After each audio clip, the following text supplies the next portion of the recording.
I got the crickets. I think this is pretty much the grossest thing I've ever had to cook with. But I haven't won yet. Man, it's kind of been bugging me. Well, he did win that challenge. Two-time James Beard Award winner Hugh Acheson is a familiar face to Top Chef fans.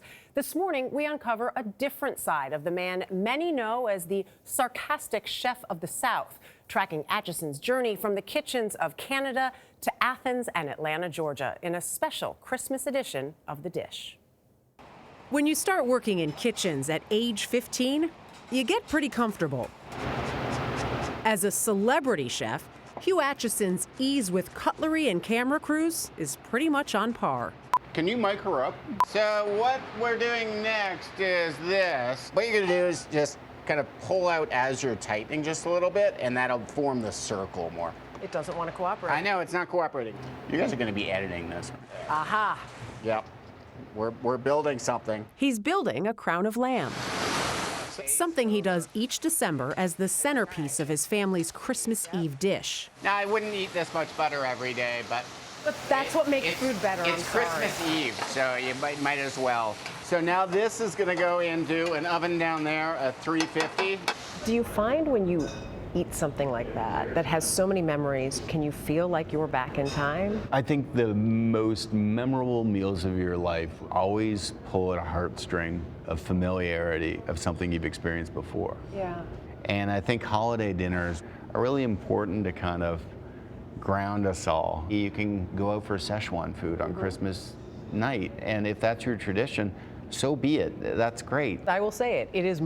That is my Jewish Christmas Eve. That's what it is. But that's the holidays. The Right. holidays is the memories and the repetition of and comfort of things that bring you all together. Yeah. That's traditions. Right. And so keep on doing it.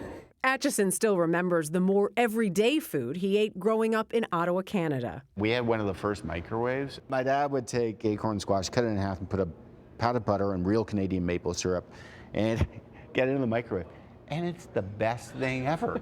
And then we have a little poached chicken next to it, and that was dinner. It's simple. Have you done it recently? Basic. Yeah, I mean, I do it all the time. When you were eating a meal like that with your dad, would you have ever envisioned this and what No. you've become? No, I didn't plan any of this.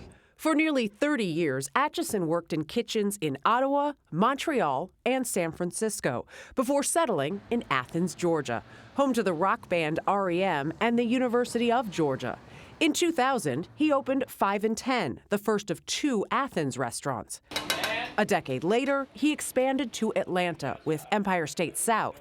And in October, Acheson opened By George inside the Candler Hotel downtown. Asa built this building as kind of an homage to himself. Coca-Cola magnate Asa Candler built the 17-floor building, once the tallest in the city, in 1906. It's funny, you go in the staircases and you see like Rembrandt and Socrates and Asa Candler. It's beautiful, It's beautiful. And it's real solid marble all the way through.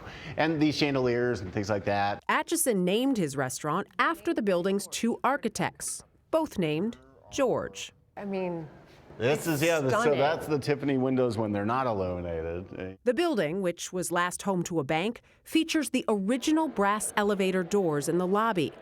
Downstairs, Acheson's kitchen sits next to the old safe. The 3,000-square-foot restaurant, which sits below, got its identity from the kitchens of Acheson's youth. I'd always wanted to do a French restaurant. I'm fluent in French. It's what I was trained in. And so I feel a pedigree or a background worthy of that to claim that. His latest cookbook, Sous Vide, is a nod to the French immersion method of cooking food in a low-temperature bath.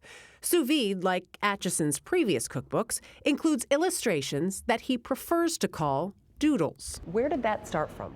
You know, I come from this family of really interesting academics, but my grandmother was an artist, one of my sisters was an artist. It was never really a skill set that I thought I had, but it was a good way of visualizing the food that we do and sort of planning out menus. And then it became more whimsical. It's just fun. Do you do it for every meal that you're going to do, every recipe, or just randomly? It's more random than anything. But Acheson did doodle the menu for our Christmas Eve dish. This is literally what you drew is now on the table. Yeah, pretty much. So you've got a Vidalia onion tart. Okay. A really simple savory dough, and it's almost like a quiche, for lack of a better term. like that. This is pomme Anna, the sort of classic French dish of layered potatoes slowly cooked in a big copper pan, which is very old school. Our turnips that have got their greens and then braised turnips within them. A simple salad with radishes and a classic French vinaigrette. That's a salsa fi gratin. Almost tastes like an oyster, a long root vegetable. And then I've got the lamb. This to you is Christmas Eve.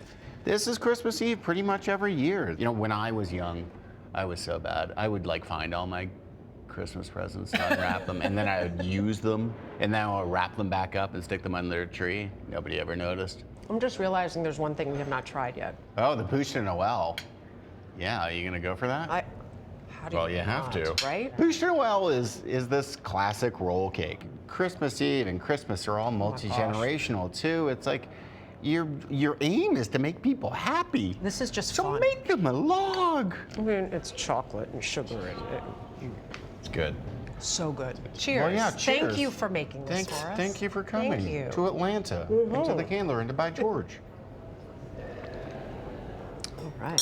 Dana, you might have liked that Yule log, but I that know. wine was cold. Oh, it was good too. I gotta say, he said one thing. He said, you know, food is nourishment, not just for your body, but for your soul, and that's the emotion we talk about. And I love that idea. He's a funny dude. He's great. He's also a really thoughtful dude too. Yeah.